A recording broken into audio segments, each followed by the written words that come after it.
नमस्कार, जय श्री कृष्णा, राधे राधे। प्रिय दर्शक बंधुओं, स्वागत है आप लोगों का एक बार फिर आपके अपने गजब ज्ञान यूट्यूब चैनल में। माँ लक्ष्मी ने भगवान नारायण से किए दो प्रश्न। प्रभु, मेरा पहला प्रश्न ये है कि स्त्रियां अपने पति से प्यार कब तक करती हैं, स्त्रियां अपने पति का सम्मान कब तक करती हैं। और दूसरा प्रश्न मेरा ये है कि वो कौन सी स्त्रियाँ होती हैं जो अपने पति को बीच रास्ते में छोड़ करके चली जाती हैं। भगवान नारायण कहने लगे, हंसने लगे हैं, बोले लक्ष्मी, मैं तुम्हें इन दोनों प्रश्नों के उत्तर तो दे दूंगा, लेकिन तुम नाराज हो जाओगी। लेकिन तुमने ये प्रश्न बहुत सुंदर पूछे हैं, इनके उत्तर कलयुग में जो कोई सुनेगा, क्योंकि कलयुग में सबसे ज़्यादा बीमारी यही मिलेगी जो तुमने प्रश्न किया है। क्योंकि स्त्रियां, कलयुग की स्त्रियां अपने पति से प्यार तो करती हैं, लेकिन कब तक करती हैं, आइए हम आपको एक कहानी के माध्यम से बताएंगे। और दूसरी वो स्त्री कैसी होती है जो अपने पति को छोड़ करके चली जाती है। ये सब बीमारी आज नहीं बल्कि कलयुग में इंसान को देखने के लिए जरूर मिलेगी। भगवान नारायण माँ लक्ष्मी को समझाते हैं, लक्ष्मी, मैं तुम्हें एक कहानी के माध्यम से तुम्हारे दोनों प्रश्नों के उत्तर देना चाहता हूँ। माँ लक्ष्मी कहने लगी, प्रभु आप कैसे भी दीजिए, लेकिन मेरे प्रश्नों के उत्तर दे करके मुझे संतुष्ट कर दीजिएगा। भगवान नारायण बोले, लक्ष्मी, मैं तुम्हें कहानी तो सुनाऊंगा, लेकिन आपसे एक निवेदन है कि कहानी को पूरा जरूर सुनिएगा। अगर आपने बीच में कहानी को छोड़ दिया तो आपकी बात कोई समझ में नहीं आएगी। बाद में आप हमसे प्रश्न करोगी कि प्रभु हमारी समझ में ये नहीं आया। माँ लक्ष्मी कहने लगी, प्रभु आप चिंता ना करें, जब तक आपकी कहानी चलेगी मैं पूरे मन लगा करके बड़े ध्यान से इस कहानी को सुनूंगी। तो भगवान नारायण लक्ष्मी को एक कहानी सुनाना प्रारंभ करते हैं। समझाते हैं, लक्ष्मी ध्यान देकर के सुनिएगा। प्राचीन काल की बात है। प्राचीन काल के बारे में मैं आपको बताता हूँ कि किसी नगर में एक राजा था, और वो राजा कितना सुंदर राजा था कि उसके घर में किसी भी बात की कोई कमी नहीं थी। एक घर में बिटिया थी जिसका नाम था चित्रा। वो चित्रा बिटिया थी, देखने में बहुत ही खूबसूरत थी। ऐसी इतनी खूबसूरत थी कि उसके चेहरा को देखने के लिए और सब लोग लालायित होते थे कि उसका चेहरा कब देखने के लिए मिले। भगवान नारायण माँ लक्ष्मी को कहानी सुनाना प्रारंभ कर रहे हैं। दोस्तों, उससे पहले आप लोगों से निवेदन है, अगर आप हमारे गजब ज्ञान यूट्यूब चैनल पर नए दर्शक मेहमान बंधु बनकर के आए हैं तो प्लीज़ हमारे चैनल को सब्सक्राइब करें। हो सके तो कमेंट बॉक्स में जय माँ लक्ष्मी जरूर लिखिएगा। माँ लक्ष्मी से मैं प्रार्थना करूंगा, माँ जो कोई कमेंट बॉक्स में जय माँ लक्ष्मी लिख करके इस चैनल को सब्सक्राइब करे, उसके घर में कभी भी आर्थिक तंगी नहीं आए, उसके परिवार के ऊपर आप मैया पूरी कृपा बनाए रखना। दोस्तों, वीडियो को शेयर करें और हाँ पूरा जरूर सुने। आ जाओ, आप लोगों का समय ज़्यादा बर्बाद ना करते हुए गौर करते हैं। भगवान नारायण समझाते हैं, लक्ष्मी सुनिए, तुम्हारे दोनों प्रश्नों के उत्तर देते हैं कि स्त्री अपने पति से प्यार कब तक करती है, और वो कैसी स्त्री होती है जो अपने पति को अदबर में यानी बीच रास्ते में छोड़ करके चली जाती है। सुनिएगा, हम आपको बताते हैं कि जो चित्रा नाम की वो राजकुमारी थी, देखने में बहुत सुंदर थी। एक राजा की राजकुमारी इतनी सुंदर थी कि उसका चेहरा देखने के लिए लोग और इधर उधर से आया करते थे। जब वो जवान होती है, अब तो उसके ऊपर और ज़्यादा सुंदरता आई है मेरे भैया। जब धीरे धीरे जवान हुई तो राजा ने विचार किया, मुझे अपनी लड़की की शादी करनी है, अपनी लड़की का विवाह करना है। तो उसने देश देश में यानी इधर उधर दूर दूर नगरों में और जितने भी राजकुमार राजा थे उन सबके लिए चिट्ठी भिजवाई है, पत्र लिखवाया है। और पत्र लिख रहा है, उसी समय वो चित्रा नाम की बिटिया आ जाती है। बोले, पिताजी क्या कर रहे हो? बोले, बेटी हम तुम्हारे विवाह की तैयारी कर रहे हैं और हम चाहते हैं कि हम अपने हाथों से तुम्हारा विवाह करें तो हमें बहुत खुशी होगी। वो चित्रा कहने लगी, पिताजी हम ऐसे कैसे विवाह कर लें? बोले, क्यों? बोले, विवाह तो करेंगे, लेकिन एक आप जब पत्र लिख रहे हो राजा महाराजाओं के पास के लिए? बोले, हाँ। बोले, इस पत्र में ये भी और लिख देना एक बात नीचे। बोले, क्या? कि मेरे 4 सवाल हैं, अगर इन 4 सवालों के उत्तर जो कोई राजकुमार दे देगा मैं उसी के साथ में विवाह करूंगी, अन्यथा जिससे उत्तर नहीं आएंगे उन्हें पकड़वा करके मैं अपने यहाँ पर जेल खाने में डलवा दूंगी।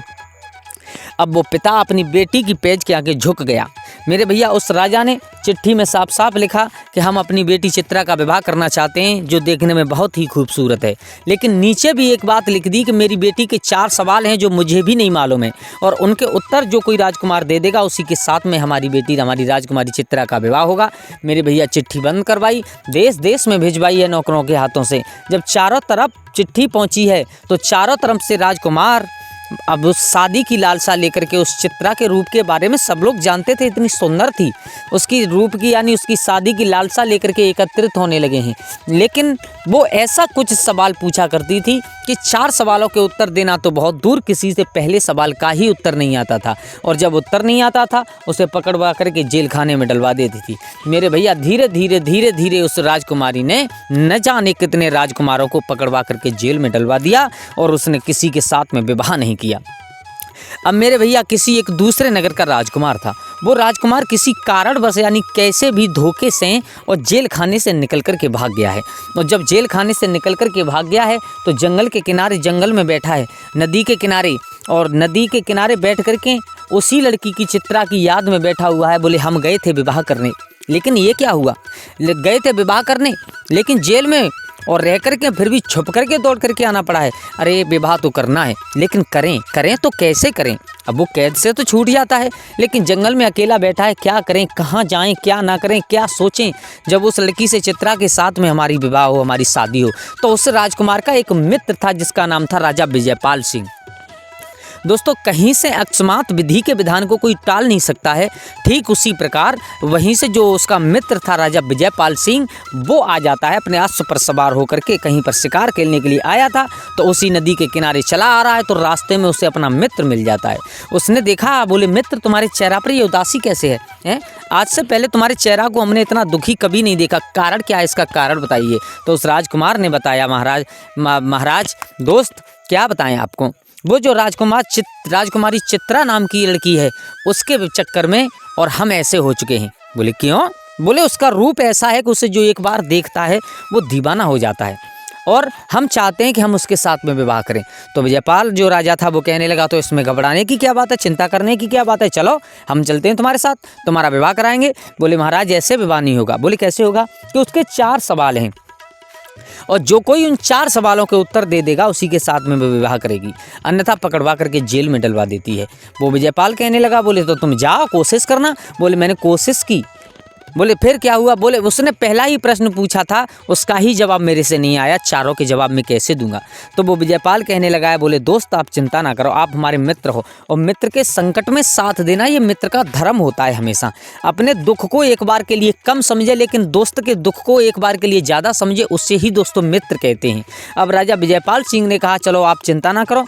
जो राजा विजयपाल सिंह था वो गुरु गोरखनाथ का शिष्य था, और गुरु गोरखनाथ ने उस राजा विजयपाल को एक तोता दिया था, बोलने वाला तोता, उस जिसका नाम था रंगा। मेरे भैया राजा विजयपाल सिंह उस अपने मित्र को यानी उस राजकुमार को लेकर के अपने घर पहुंचा है, और जब घर पहुंचा तो उसी तोता के पिंजरा के पास में जाकर के बैठ गया है, और हाथ जोड़ करके कहा तोता से, बोले भैया आज आपसे एक विनय है। बोले क्या? बोले जो चित्रा नाम की राजकुमारी है उसके साथ में हमारा ये मित्र विवाह करना चाहता है।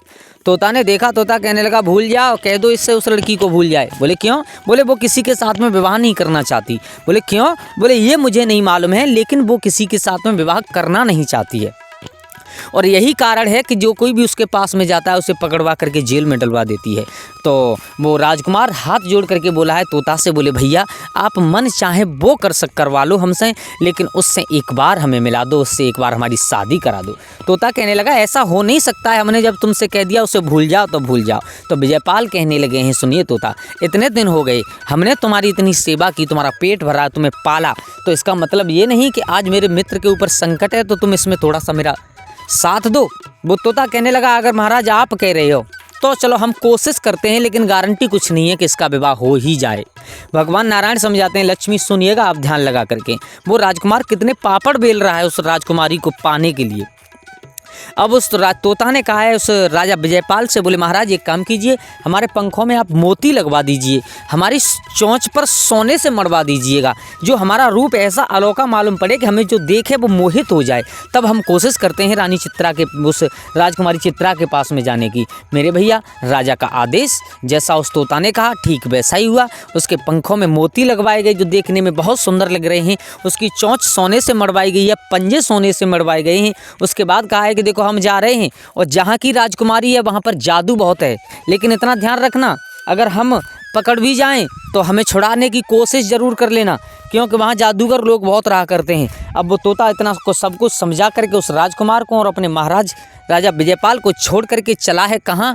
जहाँ पर राजकुमारी चित्रा का महल था, जहाँ पर राजकुमारी चित्रा का राज्य था। मेरे भैया उस राज्य की सीमा में पहुँच जाता है, तो उसी महल पर चित्रसारी अटारी पर राजकुमारी चित्रा बैठी है, तो वहीं पर जाकर के महल के छज्जे पर जाकर के वो तोता बैठ जाता है। और जब राजकुमारी ने उस तोता को देखा एकदम देखती रहेगी, बोले वाह तोता कितना सुंदर है, इसके पंखों में मोती लगे हुए हैं, इसकी सोने से चोंच मड़ी हुई है, इसके पंजे सोने से मड़े हुए हैं। जब राजकुमारी काफ़ी देर देखती रही तो वो एकदम तोता बोलने लगा, बोले राजकुमारी, बोले तुम बोलते हो? बोले हाँ। बोले कितने सुंदर हो तोता तुम, अगर तुम मेरे पास में आ जाओ तो मैं तुम्हें पाल लूँगी। बोले बिल्कुल ऐसा नहीं हो सकता, मैं किसी के बंदी बन करके नहीं रह सकता। लेकिन राजकुमारी मैं सुंदर हूँ वो तो हूँ, लेकिन तुम कितनी सुंदर हो और तुम तो इतनी सुंदर हो कि मुझे तुम्हारी जैसी स्त्री कोई दुनिया में दिखाई नहीं देती। मेरे भैया ये बात सच है बिल्कुल। क्या कि स्त्री अपने से ज़्यादा कभी दूसरी स्त्री को सुंदर देखना महसूस नहीं करती, मान नहीं सकती है।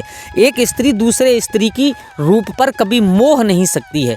एक स्त्री दूसरे स्त्री की सुंदरता की कभी बढ़ाई नहीं कर सकती है। ये स्त्री में एक अवगुण हुआ करता है हमेशा।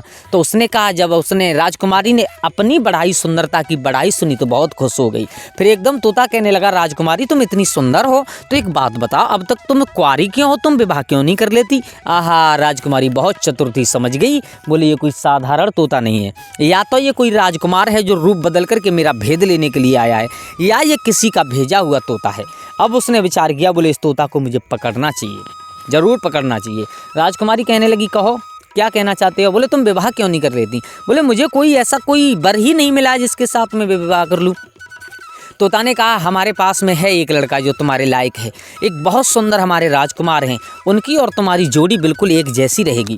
उस राजकुमारी ने कहा, अच्छा? बोले हाँ। बोले अब तोता नहीं समझ पा रहा है, तोता आया था उस राजकुमारी को बातों में फंसाने के लिए, लेकिन अब वो राजकुमारी उल्टा उस तोते को बातों में फंसा रही है। राजकुमारी कहने लगी, अच्छा? बोले हाँ, तो एक काम करो, आप हमारा उनसे विवाह करा दो। तोता ने कहा, बिल्कुल करा देंगे, ज़रूर करा देंगे। अच्छा सच बताएं तो हम आए ही इसीलिए हैं। हाँ, राजकुमारी समझ गई, बोले ये पक्का बिल्कुल वही जो मैं सोच रही थी वही बात निकली।